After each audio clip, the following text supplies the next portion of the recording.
말씀을 전하던 자들이 죽으니까 너무 좋아서 이제 더 이상 나를 괴롭게 할 사람이 없구나. 예수 믿으라고 할 사람이 없겠구나. 교회 가자고 할 사람이 없겠구나. 너무 기쁘다. 그래서 서로 선물을 주고받던 자들이 보는 앞에서 그 복음을 전했던 사람들이 하늘 보좌로 들려 올라가는 모습을 보고 땅에 남아있던 자들이 원수지만 비록 원수 같았지만 그들도 두려워서 하나님께 영광을 돌렸다. 그것이 11장의 마지막 이야기입니다. 그리고 그들이 괴롭다고 할지라도 다시는 오지 마라고 할지라도 두 번 더 오면 내가 당신을 죽일지도 모른다고 할지라도 복음을 들고 가서 복음으로 구원받고 천국 생활을 누리자고 복음을 전하는 그것이 하나님께 드릴 수 있는 그리스도인들이 드리는 영광이다. 그렇게 말씀을 드렸습니다. 12장에 가면 일곱째 나팔이 이제 불려집니다. 일곱째 나팔이 불려진다는 것은 마지막에 일어날 대접 심판이 시작이 된다는 표시이지요. 그래서 일곱째 나팔이 불어지면 사도 요한에게 하늘이 열리면서 환상이 하나 보여지는데 어떤 환상이 보여지느냐 하면 해를 옷처럼 입은 여자가 아이를 가지고 태중에 복중에 임신한 아이가 있는 그런 여자의 모습인데 이제 출산할 때가 되어서 산고로 인해서 출산의 진통으로 인해서 아파하는 모습을 보여주고 그 여인 앞에 아이가 태어나면 잡아먹을 것 같은 자세로 큰 용, 성경에 의하면 7머리 10뿔을 가진 용이 지금 도사리고 앉아서 아이가 태어나기만 해봐라 내가 낼름 잡아먹겠다. 이런 자세로 지금 앉아있는 모습을 보여줘요. 보여주는데 아이가 태어납니다. 아이가 태어났는데 성경은 분명히 아들이 태어난다라고 기록을 하고 있어요. 그래서 그 여인을 통해서 아들이 태어나는데 태어나면 용이 그걸 잡아먹어야 되는데 그 아들이 태어난 아들이 그냥 바로 하나님의 보좌로 들려 올라가 버리는 거예요. 그래서 여러분 저는 이 표현을 닭 쫓던 개의 지붕 쳐다보는 격이다. 우리 그런 속담이 있지 않습니까? 닭을 잡으려고 뛰어다니던 개가 닭이 지붕으로 날아 올라가 버리니까 올라갈 수 없어서 그걸 멍하니 쳐다보는 지금 그 용이 그런 자세로 잡아먹어야 할 아이가 하늘로 올라가 버리니까 이제 그런 상황이 일어나니까 결국 용이 누구를 핍박하느냐 하면 그 여인을 핍박을 합니다. 그 여인을 박해하는 상황 속에서 하나님은 독수리 날개를 보내시고 그 여인을 광야로 보내서 하나님이 예비한 곳에서 1260일 동안 아이를 양육할 수 있도록 했다. 성경은 그렇게 기록을 하지요. 그러면서 용은 다시 하늘로 올라가는데 하늘로 올라간 용이 미가엘 천사들과 그 함께한 천군 천사들과 전쟁을 일으키지요. 싸움을 일으키는데 용의 수하들도 같이 싸웁니다. 싸우지만 결국 패해요. 이길 수가 없어서 용은 다시 땅으로 쫓김을 당합니다. 그 용이 하늘에서 있어야 되는데 땅으로 쫓김을 당한 자기 자신을 보고 어떻게 하느냐 하면 이제 뱀을 통해서 그 여인을 핍박을 하는데 여인과 그 후손을 없애기 위해서 뱀이 물을 홍수처럼 쏟아낼 때에 하나님은 땅이 입을 벌리게 해서 그 물을 다 삼키게 했다. 그렇게 기록을 하지요. 이런 사건이 일어나면서 13장으로 넘어가면 같은 사도 요한에게 보여주는 환상이 일어나는데 두 짐승 이야기가 소개됩니다. 13장에서 처음 소개되는 짐승은 바다에서 올라오는 짐승이지요. 그리고 두 번째 올라오는 짐승은 땅에서 올라오는 짐승입니다. 우리가 10장에서 공부할 때 땅과 바다를 밟고 있는 힘센 천사 이야기를 하면서 땅과 바다는 온 우주 만물을 이야기하고 있다. 그러니까 바다에서 짐승이 올라오고 땅에서 짐승이 올라와서 온 우주를 통치할 수 있는 권한을 받게 되는데 그 권한을 누가 주느냐 하면 12장에 7머리 10뿔을 가진 용이 권세를 주는 거예요. 그 바다에게 올라온 짐승에게 권세를 주고 그 짐승은 다시 땅에서 올라오는 짐승에게 이적을 베풀어서 땅에서 올라온 짐승은 바다의 짐승을 섬기고 바다의 짐승은 용을 경배하는 이런 사건이 일어납니다. 일어나는데 가장 중요한 핵심적인 것은 도대체 짐승은 뭐며 용은 뭐며 바다는 뭐며 이런 상징적인 것에 너무 집중하시지 마세요. 다만 상징일 뿐입니다. 그러나 그 상징을 통해서 이야기하고 싶어 하는 하나님의 음성이 그 안에 들어있다라는 겁니다. 그 음성 중에 가장 중요한 것은 12장 11절 말씀에 한번 보시면 뭐라고 기록을 하느냐 하면 우리 형제들이 어린 양의 피와 자기들이 증언하는 말씀으로 그들은 죽기까지 자기들의 생명을 아끼지 아니하였도다. 그렇게 기록을 합니다. 무슨 이야기냐 하면 이 땅에 있는 동안에 하나님의 사람들이 이 땅 사람들과 함께 살아가는 동안에 수없이 많은 핍박과 고통을 받겠지만 그래서 그것 때문에 복음을 전하다가 생명을 잃어버릴 수도 있겠지만 하나님은 자기 백성들을 반드시 보호하신다라는 이야기죠. 그래서 12장, 13장을 전체적으로 뭉뚱그려서 만약에 얘기를 해본다면 예수 그리스도를 추종하는 따라가는 믿음의 사람들과 그렇지 않은 그리스도를 대적하는 세력들과의 아주 치열한 싸움터다라는 싸움터다.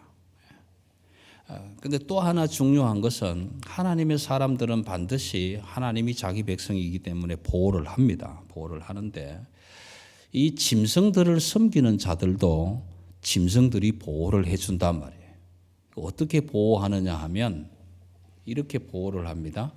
그 짐승들을 섬기는 자들에게 손이나 손목이나 이마에 표를 주게 되는데 짐승이 주는 표는 666이더라. 그렇게 기록을 하죠. 여러분 666이 뭐냐? 거기에 너무 신경 쓰지 마세요. 그 상징을 너무 이게 도대체 뭐지? 이렇게 신경 쓰시면 잘못하면 엉뚱한 길로 가게 됩니다. 여러분 여기에 666이라고 하는 이것을 많은 원어와 신학자들 원문을 비교해 가면서 해석을 하면 헬라어와 히브리어 글자에는 글자마다 숫자가 책정이 되어 있어요. 그래서 예를 들어서 우리가 영어 알파벳 같으면 A는 숫자가 얼마다, B는 숫자가 얼마다 이렇게 하듯이 그 숫자가 정해져 있는데 네로라는 황제의 이름 철자를 숫자로 다 매겨 보면 전체 합산하면 그게 666이 나오는 거예요. 저는 해보지를 않았습니다. 헬라어를 잘 몰라서 해보지는 않았는데 많은 사람들이 헬라어 철자로 네로라고 써놓고 거기에 n자는 얼마 이렇게 숫자를 딱 대입을 시켜보면 666이 나온다는 거예요. 그런데 문제는 그거죠. 그럼 네로만 666이 나오느냐가 아니고 칼빈의 이름도 계산하면 666이고 루트의 이름도 계산하면 666이다. 그러면 이 666을 왜 우리가 계속 관심을 가지고 도대체 이게 뭐냐? 한때는 바코드다, 무슨 한때는 크레딧 카드다, 어떤 사람은 이시 경제 공동체다, 별 소리를 다 하고 있지 않습니까? 거기에 너무 신경 쓰면 안 된다라는 거예요. 뭔지 몰라요, 사실은 우리는 모릅니다.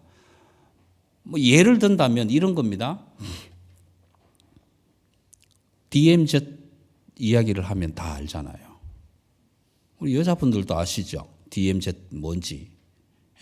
특히 군대에 갔다 온 40대 이상 된 우리 장교 출신 우리 재민이 아빠가 DMZ가 뭐예요? DMZ 비무장지대라고 우리가 얘기를 하는데, 예. 그게 군사 보호 지역이단 말이에요. 근데 우리는 알아요. 우리는 내가 어디를 갔는데 거기가 DMZ더라 이렇게 써놓으면 우리는 안단 말이에요. 근데 지원이 서원에 같은 경우는 모르죠.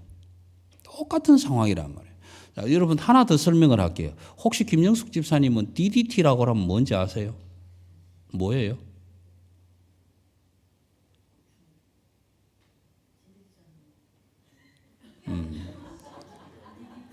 네, DDT.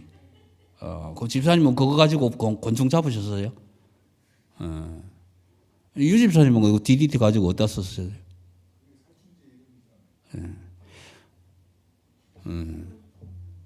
그래요. 저는 DDT 가지고 뭐 했냐면 이 잡았어요. 그 미군 부대에서 나오는 초록색 새카만 그 깡통 있잖아요. 요렇게 열면 후춧가루 나오듯이 구멍 뻥뻥 뚫히고 요렇게 하면 딱 다치고 하는데 그게 얼마나 독했느냐 하면 이게 빨래를 빨고 삶아도 이가 죽지 않으니까 학교에 가면요 선생님들이 그걸 구해다가 애들 머리에 뿌려주고 넣는 거 뒤집어 갖고 뿌려주고 그랬거든요. 근데 그걸 바르면 이는 없어지는데 피부가 많이 엄청 안 좋아지죠. 그러니까 저는 DDT 그러면 그거 이 잡는 거 이렇게 알아요. 그렇지만 요즘 아이들이 DDT 그러면 모르죠, 사실은. 똑같은 거예요. 초대교회가 666이다 그러면 그게 뭐구나 안단 말이에요. 아는데 우리가 666이라고 하면 이게 뭐지? 이게 뭐지? 그러니까 그 상징에 너무 신경 쓰지 마세요. 만약에 오늘 13장에서 짐승들이 666이라는 표를 그들을 섬기는 사람에게 주었다면 바꿔서 한번 얘기해 볼게요. 예수 그리스도는 오늘 우리에게 오셔서 번호를 매겨줄 텐데 뭘로 매길 것 같아요? 딱 치죠. 777 이렇게 칠 거란 말이에요. 그렇죠? 그러면 예수 믿는 사람들이 이마에 표를 받았는데 777이더라 이렇게 만약에 썼다면 다른 사람은 모르잖아요. 우리는 왜 777이라고 하느냐? 이게 빠진거에 777 이야기를 하자는 게 아니고 7은 완전수기 때문에 하나님이 만약 우리한테 번호를 매겼다면 완전하다고 777 이렇게 번호를 줬을 거란 말이에요. 그러면 사탄의 이야기는 뭐냐? 우리가 이렇게도 해석해 볼 수 있죠. 6은 불완전한 숫자다. 완전하지 못한 숫자다. 7에서 하나 모자라는 숫자다. 왜 7이 완전한 수냐 하면은 땅의 수 3과 하늘의 수 4 이것을 하늘의 수 4와 땅의 수 3을 합쳐서 7이 되기 때문에 완전한 수라 얘기를 합니다. 완전한 수를 더해서 완전한 것보다 곱하면 더 완전하겠지요. 그래서 땅과 바다를 곱해서 12를 완전한 수라고 얘기를 하잖아요. 그래서 1은 하나님의 수, 3은 삼위일체 하나님의 수, 4는 땅의 수, 동서남북 사방위를 가는 수. 그래서 땅과 바다를 합치고 곱한 것이 7수고 12수란 말이에요. 그래서 12지파가 나오고 12족장이 나오고 12사도가 나오고. 그래서 하나님은 항상 7일을 완전하게 세우시고 안식일로 세우시고. 그래서 7이라는 성경이 말하는 7의 숫자는 완벽한 숫자입니다. 10이라는 숫자는 충만한 숫자입니다. 그래서 충만에 10이 되면 100이 되고 충만에 100이 되면 1000이 되고 만이 되고 그렇게 되는 거예요. 찬양하는 숫자가 천천히요 만만이다 그랬으면 예를 들어서 다윗을 찬양하는 사람이 천천히요 만만이다. 사울을 찬양하는 사람은 1000이고 다윗을 찬양하는 사람은 만이다. 그럼 1000명 만명이 아니고 사울을 칭찬하는 사람이 1000이라고 한다면 만이라고 하는 비교지만 그렇게 많더라 이런 이야기죠. 그러니까 여기에서 666인데 그 666이 뭐냐고 그렇게 하실 필요가 없습니다.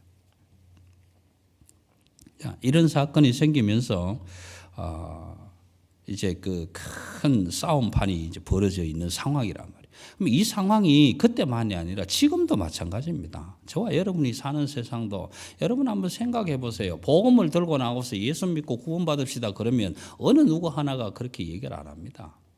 넌 안 믿으라 그러지. 여러분 오늘도 제가 들어오면서 이 건너오기가 참 쉽지 않았는데요. 웨스트필드로 가는 그 수없이 많은 차 행렬을 가로막고 예수 믿고 구원받읍시다 그러면 얼마나 빵빵거리겠어요.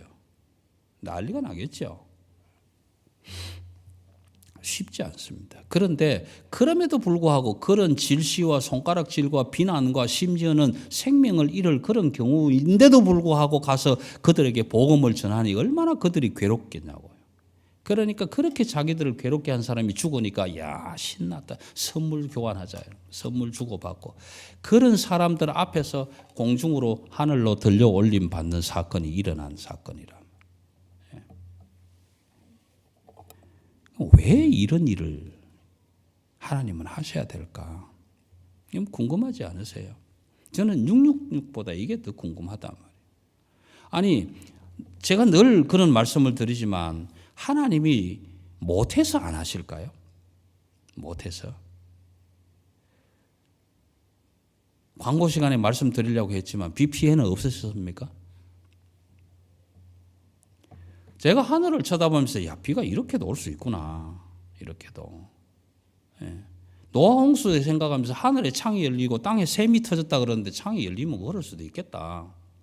그런 생각이 들었습니다. 그런데 왜 이렇게 하실까? 오늘 14장이 그 문제에 대한 해답을 주고 있는 거예요. 왜 이렇게 하실까?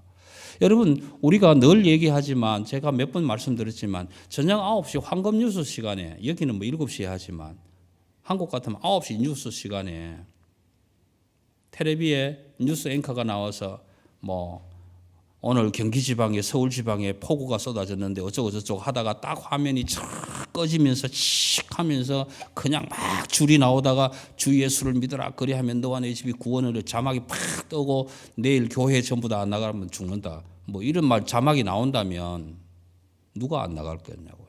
다 나가겠죠. 하나님 하실 수 있어요.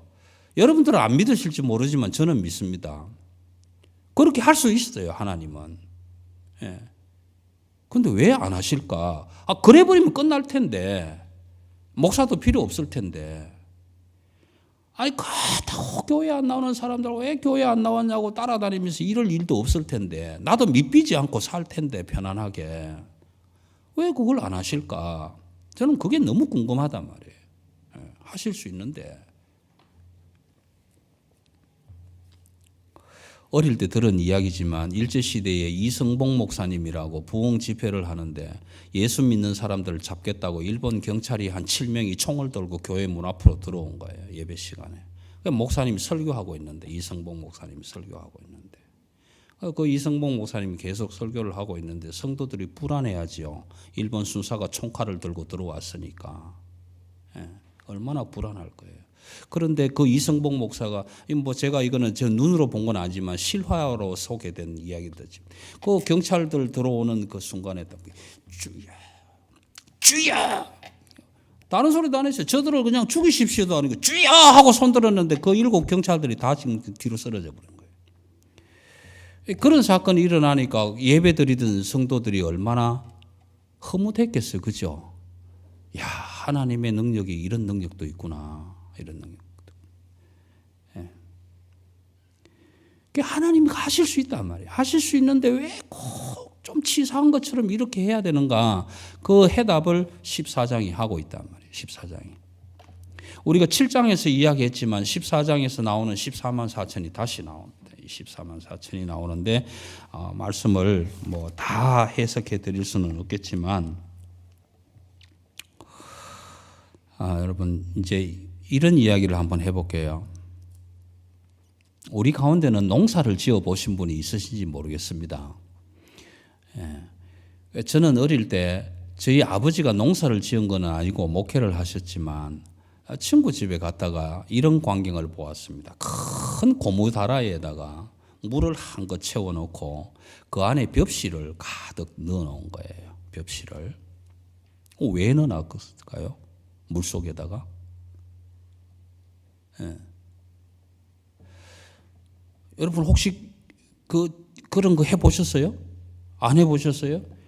큰 고무다라에다가 물을 받아놓고 벽시 그러니까 방앗간에 안간 있죠, 나락. 예. 그거를 한껏 채워놨는데 그게 한 며칠 지나고 나면요 안에서 이렇게 붕붕 떠올라요. 물 위로 떠오릅니다. 떠오르는데 떠오르는 놈은 건져내요. 다 건져냅니다. 그리고 또 한 일주일, 2주일 가면은 그 안에서 물속에서 싹이 나와요. 발아합니다. 싹이 나오는데 그 싹이 나오는 놈들만 가지고 모판에다가 뿌리는 거예요. 그래야 그것이 모로 자라고 나중에 모를 쪄가지고 논으로 갖다 심으면 그게 나락이 되고 벼가 되고 거기서 쌀이 열려온단 말이에요. 그런데 그 쭉재기를 골라내기 위해서 그냥은 모르니까 그렇지 않으면 이제 채라는 걸 들고 이렇게 바람 불 때 까불어야 쭉지는 밖으로 나갈 거란 말이에요. 그 왜 그러느냐 하면 튼실하고 진짜 같은 알짜배기 씨앗을 골라서 모판에 심어야 제대로 된 열매를 얻을 수 있기 때문에 그렇단 말이에요. 그래서 멀쩡한 놈을 물에다가 담가가지고 퉁퉁 불어서 쏙이 튼실하지 않는 놈은 공중에 다 떠 올라오게 해갖고 건져내고 그리고 싹이 나오는 놈들만 다 골라가지고 모판에 탁 네모 반듯하게 뿌려놓으면요. 모판에 새파랗게 올라오잖아요. 예. 그러면 그것도 못 찌러 갈 때 여름 방학 때 그 생활 봉사로 나가면 뒷다리에 거물이 뛰가면서 그렇게 다 또 해본 경험들이 있으시잖아요. 그 튼실한 열매를 얻기 위해서 그런 전쟁을 치르는 거예요. 여러분 하나님이 확 입구문으로 불어서 예수 안 믿겠다는 사람들 다 없애버리면 진짜는 어디 가서 찾아옵니까? 못 찾는 거예요. 그런데 하나님은 마치 벽시 골라내듯이 종자씨를 고르기 위해서 이런 고통 속에서 그걸 이겨내게 하시는 거예요. 그래야 그 고통과 환난 가운데서도 정말 생명을 아끼지 않고 나를 위해서 충성한 자들이 있는가 없는가를 찾아낼 수 있는 거란 말이에요. 그렇지 않으면 진짜 가짜를 구별할 수가 없는 거예요. 여러분 우리가 진짜인지 가짜인지 어떻게 하냐고. 이 시간 한번 내가 내 마음속으로 한번 생각해 보자고요. 나는 진짜 진짜인가? 나는 진짜 가짜인가? 예. 그래서 오늘 14장에 시작하면서 하늘에서 우레 소리, 번개 소리, 천둥 소리 같은 하나님의 음성이 들리는 거죠. 검은고를 타는 소리가 들리는 거죠.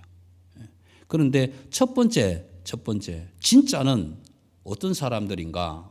진짜는 하나님의 노래를 배울 수 있는 사람이 진짜다라는 거예요.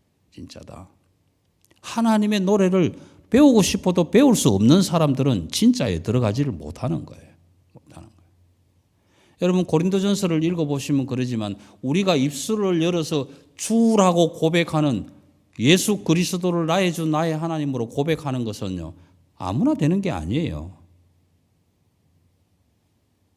우리가 밖에 나가서 전도를 하고 복음을 전하고 영접 기도를 할 때 같이 해보면요 안 나온다는 거예요. 안 나오는 거예요. 예수 그리스도 그분이 나의 주 나의 하나님이십니다. 주여 안 돼. 안 되는 거예요. 그럼 새 노래를 배울 수 있는 사람이 있고 배우지 못하는 사람도 있다는 거예요. 그러니까 새 노래를 배울 수 있는 사람들은 진짜다. 그 다음 또 진짜는 어떤 진짜인가 하면 14장 4절에 보면 이제 이 사람들은 여자와 더불어 더럽히지 아니하고 여기에 여자는요 무슨 성적으로 더럽혔다 이런 의미가 아니고 물론 그런 의미가 있을 수도 있겠지요만 그런 의미보다는 성경이 말하는 여자 계시록 공부하다 보면 이제 바벨론이라는 그 음행의 여자가 나오게 될 텐데 큰 성으로 나오게 될 텐데 여기서 말하는 여자는 예수를 믿고 따라가야 할 사람들이 따르지 않고 딴 길로 가는 소위 말하는 우상을 섬기는 음란과 음행의 이야기를 말하고 있는 거예요. 여러분 진짜는 그 길로 안 갑니다. 진짜는 그 길로 안 가요.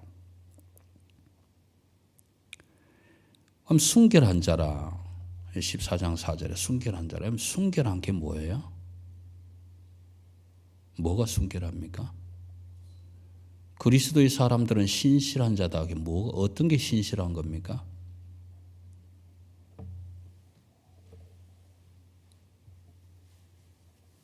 우리는 순결한가요?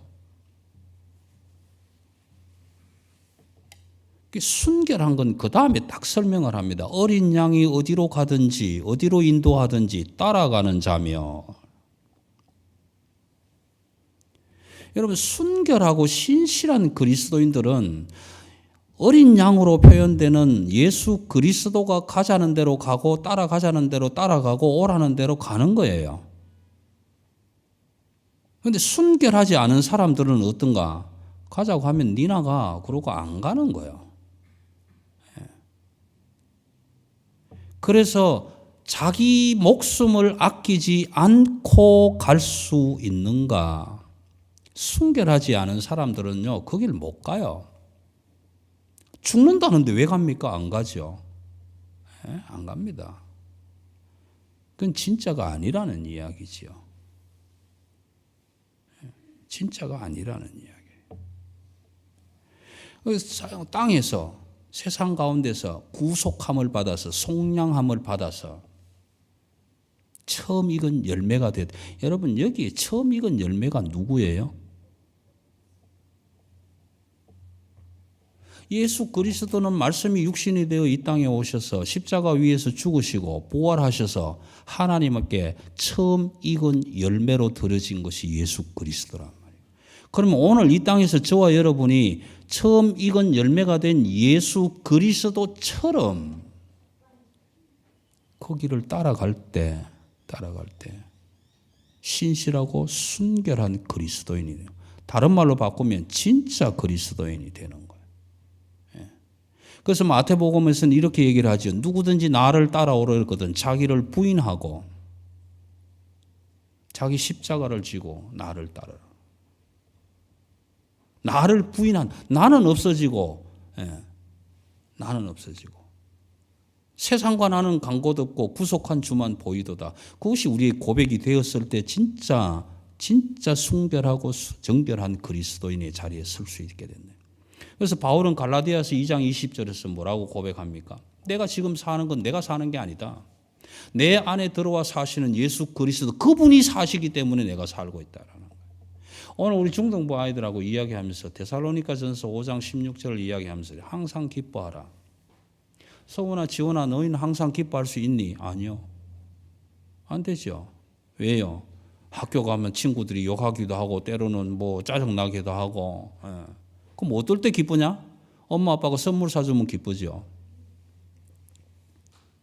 엄마 아빠가 성탄절이라고 성훈아 지원아 너 뭐 받고 싶니? 적어봐 내가 사다 줄게. 그럼 기쁘죠. 근데 사다 주면 기쁜데 안 사다 주면요? 안 기쁘죠. 안 기쁘죠. 근데 왜 성경은 항상 기뻐하라고 썼을까? 항상 기뻐하면 미친 사람이죠. 길거리에 다니면서 해벨레고 웃고 다녀보세요. 그럼 미쳤다고 그러지. 항상. 그렇지 않겠어요? 근데 왜 성경은 항상 기뻐하라고 썼을까? 여러분 여기에 참 그리스도인과 가짜 그리스도인을 판별하는 근거가 들어있다 이 말이에요. 세상 사람들은 기쁨을 밖에서 찾아요. 성탄이다. 성탄절이다. 기쁘다. 야 그동안에 모아놨던 돈 가지고 쇼핑 가자. 가가지고 오만 거 떼만 거 다 사죠. 할부다. 디포짓 안 해도 된다. 36개월이래. 아니 50개월이래. 막 사죠. 그래서 기쁩니다. 안 사면요? 안 기쁘죠. 우리도 그렇습니까? 우리도 돈 뭉태기 들고 가서 웨스트필드 쇼핑센터 가가지고 맛있는 거 먹고 좋은 거 오만 거 떼만 거 다 사야 기쁩니까? 그게 성탄입니까? 아니잖아요. 왜 세상 사람들과 그리스도인들이 달라야 되는가? 그들은 기쁨을 밖에서 찾지만 그리스도인들은 기쁨을 어디서 찾습니까? 내 안에서 찾는다. 내 안에. 기쁨의 근원이 되시는 내 예수 그리스도 그분이 내 안에 들어와 있기 때문에 우리는 항상 기뻐할 수 있는 거야. 우리는 바깥에서 기쁨을 찾는 것 아닙니다. 평안이 어디 있을까? 사랑이 어디 있을까? 기쁨이 어디 있을까? 야, 웨스트필드 가면 기쁨이 있을까? 거기서 기쁨을 찾는 게 아니에요. 우리는 세상 사람들과 다른 그리스도인들은 기쁨을 어디서 찾는가? 내 안에서 기쁨이, 근원이 내 안에 들어있기 때문에 항상 기뻐할 수 있는 거예요. 옆에서 볼닥치를 때려도 오른밤을 맞으면 왼밤을 돌려댈 수 있는 근거는 내 안에 기쁨의 근원이 되는 예수 그리스도가 있기 때문에 그게 가능하단 말이에요. 그게 구별된 그리스도인 아니겠어요? 그래서 마지막은 이렇게 얘기합니다. 4절에 하나님과 어린 양에게 속한 자들이다. 속한 자들이다. 내가 어디에서 속되어 있는가? 나는 진짜 진짜인가? 아니면 진짜 가짜인가? 그 기준이 오늘 이런 싸움에서 일어나는 거예요. 누가 적군이고 누가 아군인지. 여러분 세상은요, 이 짐승을 많은 표현들을 합니다. 적 그리스도다, 무슨 뭐다, 얼마나 많은 얘기들을 하고 있는지 몰라요. 그런데 13장을 읽어보시면요, 거기 이단 같아요. 여러분 신천지 같은 경우 한번 보세요. 신천지의 이만희는 옛날에 자기가 교주 되기 전에 장막정거 성전으로 있을 때에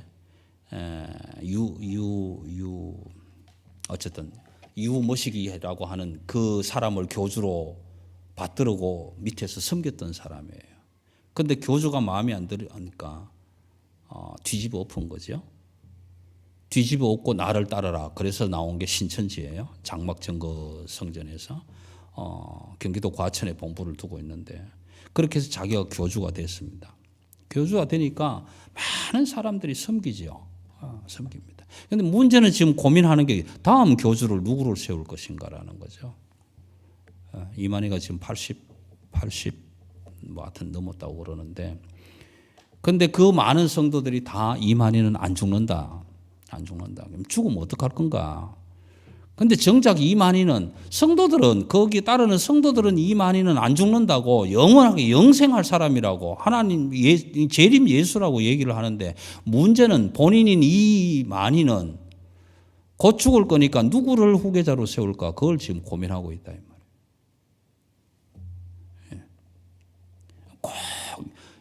여러분 용이 7머리 10뿔을 가진 용이 바다에서 올라온 짐승에게 권한을 주는데 그 바다에서 올라온 짐승도 7머리 10뿔을 가졌다. 근데 땅에서 올라오는 짐승은 뿔은 있는데 7머리 10뿔은 아닌데 그 뿔 중에 한 개가 죽었다가 용에게 권세를 받은 그 짐승이 안수해갖고 낫게 해버렸대. 다시 살아나게 해버렸어요. 그러니까 죽었던 뿔이 살아나니까 얼마나 좋겠어요. 그래서 그 짐승을, 바다에서 나온 짐승을 경배하고 예배하는 자가 되어버리는 거예요. 그러니까 이 새가 용, 바다 짐승, 땅 짐승, 이 짐승을 소위 말하는 사탄의 삼위일체라고 사람들은 얘기를 하는데, 그 세 개가 합체가 돼가지고 막 이마에 표를 주는데 그 표가 666이다 이 말이에요. 사실은.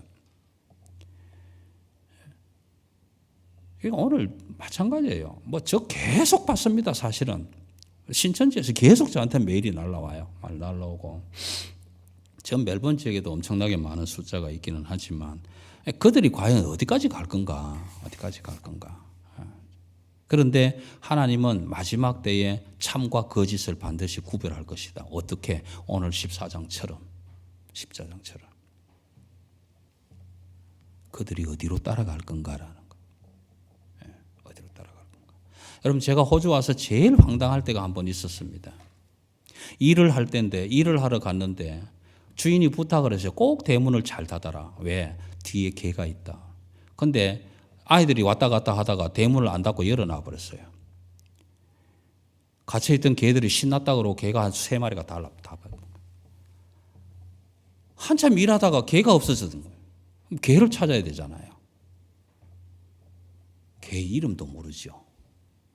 어디로 갔는지도 모르죠. 얼마나 난가. 그러니까 이름이라도 알아요. 부르면 올 텐데. 그런 난감함이 생기더란 말이에요. 근데요, 개 이름을 알았잖아요. 개 이름을 부르면 고개도 안 쳐다보는 거예요. 저는 진짜 리얼한 그 경험을 하나 갖고 있습니다. 미국의 롱뷰에 갔을 때인데, 선교하는 어떤 목사가 대형 버스를 갖고 와서 이제 우리들을 태우고 이제 가는데, 그 옆에 있는 친구가 참 안 좋은 친구죠. 그 친구는 영어를 좀 잘하는 친구인데, 괜히 옆에 가만히 잘 가는 나를 꾹꾹 찔러가지고 내기를 하자는 거예요. 꼭 뭐 내기할 건데. 저 개를 불러서 오는 사람이 승리하는 걸로 하자. 야, 이 새끼야, 너 뭐 개 이름이나 아냐? 지는 안 돼. 나는 모른다, 개 이름. 개 이름은 뭔데? 개 이름이 아주 발음도 하기가 아주 요상스러운 그 갈매기라는 단어 있죠. Seagull이라고, Seagull. 개 이름이 딱 그 개 이름인데, 지가 3번 부르고 내가 3번 부르기로 했어요. 지도 뭐 굴리는 바람으로 부르고 나도 굴리는 바람으로. 걔가요 운전기사 옆에 이렇게 딱 앉아갖고 가는데 3번을 불러도 고개도 안 돌려요. 지는 안 하나 똑같은 거지 사실은. 거기서 끝났으면 얼마나 좋았겠어요. 그런데 저 뒤에 뒷좌석에 다리 착 벌리고 이래 코 큰 놈들이 몇 사람 앉아 있었어요. 이제 어디서 왔는지는 모르겠는데 이 친구들이 딱 보란 듯이 있다. 개 이름을 착 본 개가 딱 귀를 딱 쓰고 쫙 돌아보니까 컴온 쫙 따라가고 그 발 앞에 딱 그래서 눈을 감고 친구 보고 이랬어요. 야, 너하고 나하고는 앞으로 절대로 영어 하지 말자 이 새끼야. 왜 이렇게? 생각해봐라 이 새끼야. 개보다 못한, 개도 못 알아듣는 영어를 하는 놈들이 뭐 영어 하냐? 니하고 내하고는 영어 하지 말자. 여러분, 제가 호주 와서 영어 공부를 해보니까 정말 안 되더라고요. 안 하기로 했어요. 꼭 갔거든요. 여러분, 개가 정원에서 막 공원에서 놀잖아요. 놀고 있을 땐 누구 개인지 몰라요. 뭐 종자도 많겠지만 막 지네들끼리 막 뛰어놀고 할 때는 어느 개가 누구 집 개인지 몰라요 사실은. 그런데 막 못에도 들어갔다가 막 저끼리 놀다가 그러다가 주인이 가면서 개 이름을 딱 부르고 탁 하면 달려오잖아요. 왜요? 주인이 부르니까. 그때 그 개가 이 주인이구나 이렇게 알게 되는 거예요.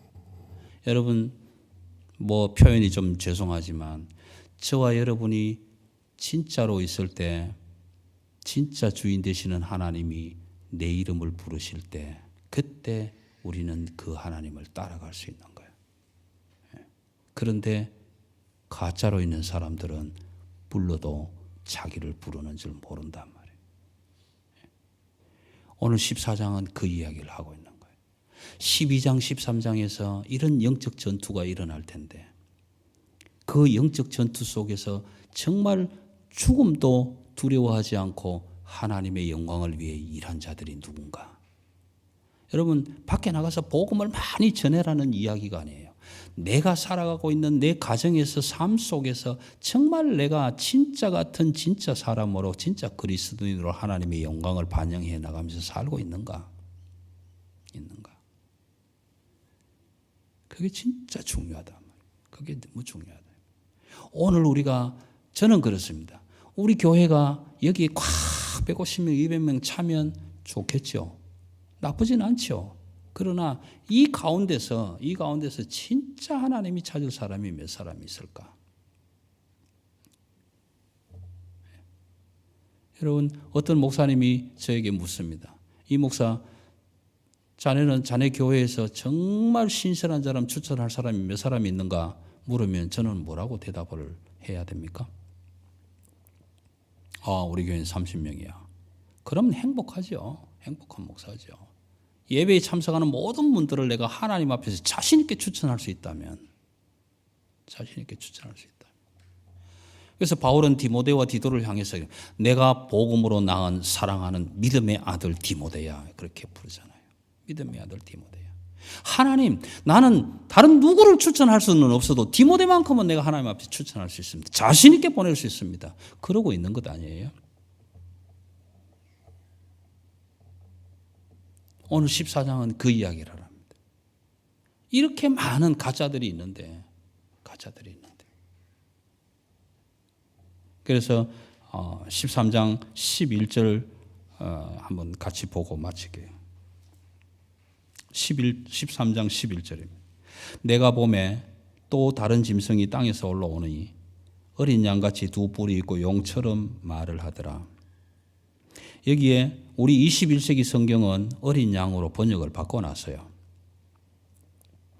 사실 저는 마음에 안 듭니다. 왜냐하면 이 어린 양이라는 단어는 우리 예수 그리스도에게 갖다 붙일 수 있는 단어일 수는 있는데 이걸 어린 양으로 같이 바꿔놨어요. 근데 우리가 21세기 성경 쓰기 이전에 개역 한글 성경은 뭐라고 번역했냐면 새끼 양이라고 썼습니다. 왜 짐승을 어린 양으로 갖다 붙여야 되느냐라는 거예요. 번역을 얘기하자는 게 아니고 이 얘기를 하자고 합니다. 모습은 어린 양 같은데, 그렇죠? 내가 보면 다른 짐승이 땅에서 올라오는데 어린 양 같아. 모습은 어린 양 같은데 말은 뭐처럼 한다? 말은 용처럼 하더라. 여러분, 양의 탈을 쓴 일이라는 거죠. 나는 진짜 같은데, 나는 오늘도 찬양하고 기도하고 말씀 묵상하고 예배 드리고 나가는데 진짜 같은데, 나가서 내 삶을 보니까 내 모습은 그렇지 않더라. 내가 말하는 말을 보니까 그렇지 않더라. 나는 모습은 어린 양 같은데 말은 용처럼 하고 있더라. 여러분, 2단 3단들이 그렇잖아요. 모습은 예수 그리스도의 모습을 드러내는 것 같은데 속은 그게 아니다. 그 따르고 속 다르더라.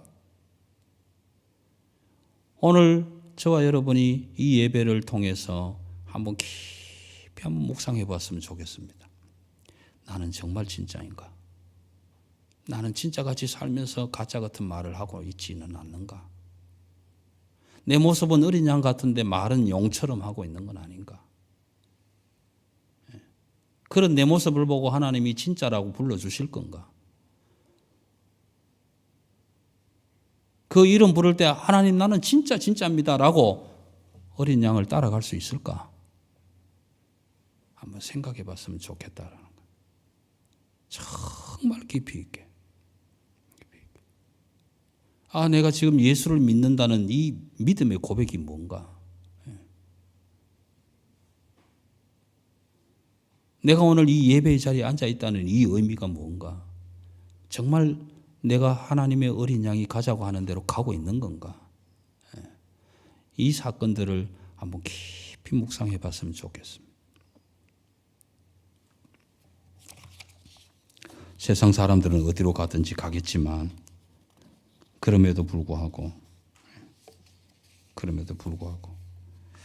요한계시록 3장 1절에서 4대 교회를 향해 하나님은 이렇게 얘기를 합니다. 네가 살았다고는 하지만 실상은 죽은 자라. 네가 살았다고는 하는데 사실은 죽은 자다. 유명무실하다. 네가 예수를 믿는다고는 하는데 사실은 그게 아니더라. 그러면 정말 난감하지 않겠습니까, 우리가? 요한복음 10장 16절에는 보시면요, 이런 표현입니다. 우리 안에, 하나님의 우리 안에 내게 속하지 않은 양들도 있더라. 이 우리 안에 내게 속하지 않은 양들도 있더라. 여러분, 얼마나 가슴 아픈 일인지 몰라요. 우리는 하나님의 우리라면 이 우리 안에 다 하나님께 속한 양들이 모여야 될 텐데, 그런데 그 우리 안에 내게 속하지 않은 양들도 있더라. 그런데 그 양을 내가 인도를 해야 될 텐데 문제는 26절에 가면 이렇게 얘기를 합니다. 그 양이 나에게 속하지 않은 고로 나를 따르지 않았다라. 좀 비참한 이야기죠. 비참한 이야기.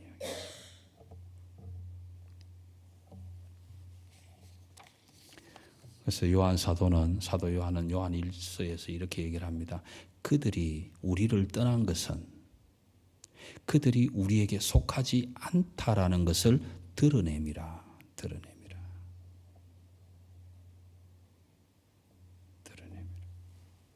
여러분, 이 말씀을 묵상하다가 제가 정말 기똥찬 예를 하나 들었어요. 그들이 우리에게서 나간 것은 그들이 우리에게 속하지 않았다는 것을 드러냅니다. 여러분, 카톡 하시잖아요. 열심히 카톡에 초청했어요. 여러분, 사랑의 교회 성교회 카톡방입니다. 초청했어요. 초청했고 딱 문자 한 개 보냈는데 공공님이 나갔습니다. 공공님이 나갔습니다. 누가 나갔습니다. 여러분 저는 그걸 보면서 그들이 나간 것은 카톡 소리 듣기 싫거나 아니면 우리 그룹에 속하지 않았다라는 것을 드러냅니다. 어느 날 갑자기 저희 신학교 동기 카톡방이 하나 생겼어요. 이건 뭐 낮도 밤도 없이 계속 올라오는 거예요. 계속 올라오는 거예요. 그 나가니까 또 초청합니다. 나가지 말고 들어오세요. 또 초청하면 또 나가고. 그걸 보면서 참 그렇구나. 얼마나 싫었으면. 싫을 만도 하지요. 2020년도에 이제 그 홈커밍 데이를 해야 되는데 전부 돈 들고 오라고 하니까 세례교인당 10,000원씩 계산해서 들고 오라 하니까 제가 89기로 졸업했는데 89기에 학교 모금은 최소한 목표가 2억입니다. 그러니 그 2억을 맞춰서 가야 될 텐데 다 단임 목회하는 교회에 크고 작은 교회가 있을 텐데 적으면 적은 대로 크면 큰 대로 다 힘들지 않겠어요? 저희 교회는 세례교회는 아닌 사람이 없어요. 그러면 예를 들어서 한 사람 1인당 10,000원씩 계산하면 그거 가지고 헌금 들고 가야 될 텐데 그걸 생각하니까 이거 진짜 꼭 이래야 되나 그런 생각도 들기는 합니다. 그런데 여러분 그것보다도 내가 하나님 앞에서 진짜인가 여러분 한번 깊이 묵상하고 생각하시는 그런 한 주간 되시기를 주님의 이름으로 축원합니다. 기도하겠습니다.